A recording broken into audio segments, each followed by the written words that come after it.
Hey everyone, this is Charles Mitri from loungeboudoir.com, and today I'm going to show you a very quick and simple way to soften skin in your boudoir images. It's a software called Portraiture 3, and it's used with Lightroom or Photoshop or with both. You can get it with both. So I'm going to pull that up now. Actually, I'm going to pull up Photoshop now. So this is the image that I'm going to soften the skin with. As you can see, it's a close-up image. That's the whole thing. I'll pull back a little bit so you can see it. So all you do is, I'm going to get rid of this layer first. Get rid of that layer. Delete layer. So this is the image as untouched. I haven't really done anything to it. And we're gonna give ourselves a new layer here. Create a new layer. So I hit Command J on a Mac. I believe it's Alt J on a PC. Don't quote me on that. To do the skin softening on. So we have a new layer right here in the lower right hand corner.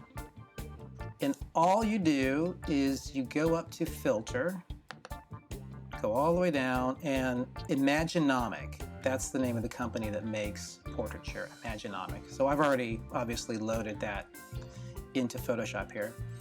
And just slide over to Portraiture 3, click on that, and in a couple of seconds, load. Ah! Now you can't see me anymore. Oh, there I am right there. So as you can see, this window pops up on top of Photoshop, and it's the Portraiture 3 window, obviously. So these are the default settings, and I've never really messed around with this too much. I've just left it as it is. But all you do is you go up to OK, click OK, and in like 2 seconds, boom, it's done, it processes. So this is the image with the full effect of the skin softening on it. I don't know how well you can see the detail, but it's over softened. It's too much. We need to pull back on that some. So you go over here to your opacity. Make sure you're on that layer. It's at 100%.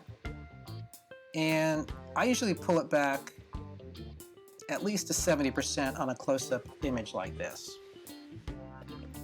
Oh, first, before I forget, don't forget to hit the like button and the subscribe button. You know the routine. Like, subscribe, all that good stuff. There'll be more videos like this in the future. So, I pulled the opacity back 70%. With a close-up image like this with a lot of skin, you have to bring the opacity down further than you would with an image where you're further back.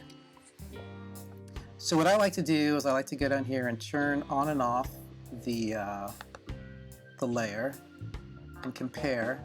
You can definitely see a difference. I bring it down as much as possible. I always like to sort of find what looks good and then maybe kick it down a notch, because I don't really want my images to look like they've been softened. So I'll go down to 68%. Click off, click on. I can definitely see a difference here. Now the reason her shoulder here, her arm, is very, very silky smooth is because of the shallow depth of field that I shot this image at. I believe, let me go up here and check. Go under File, Info, and I shot it at f3.2, which is usually what I shoot close-ups at. I'm not really a 1.8, 2.8 shooter. I like to shoot my close-ups at 3.2 because I like the ear to be in focus. When you're focusing in on the eye, I want the ear to be in focus. So that's why that shoulder is very soft, because it's falling out of focus.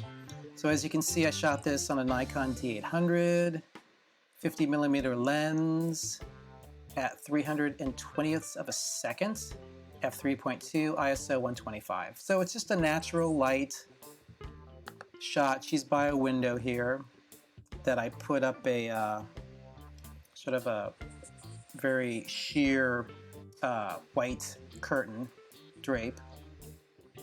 So going back to the skin softening, I'm at 68%. That looks pretty good, I think. I'm going to keep it at that. And that's all there is to it. So I will be doing another example, another video with an image that's further back. And with images like that, like I said before, I'm usually around 78 to 82% on the skin softening.